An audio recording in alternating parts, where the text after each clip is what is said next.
Legal obligations. Legal obligations are in place to help of the protection of children.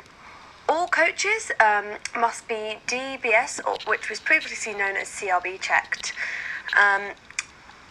as they have to provide a duty of care to all children participating, as they take on the role of loco parentis, which means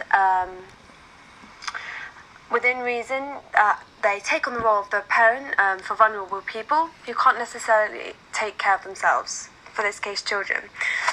The Child Act 2004 was put in place in order to help protect the children. Within schools, so like teams, school team sports, there's a CPO, which is the Child Protection Officer, which if there's any cases or incidents must be referred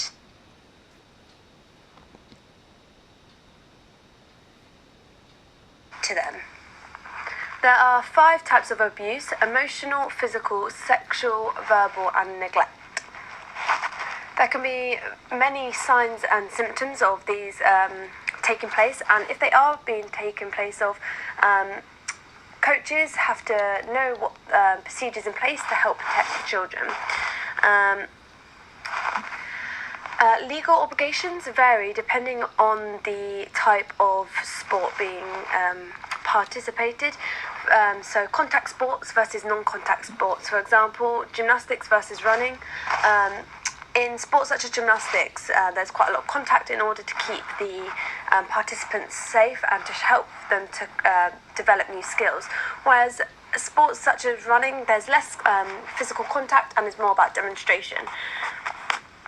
There's also legal obligations regarding legal advice, as in what coaches can pass on and like help participants to grow in, so nutrition supplements, ergogenic aids and doping.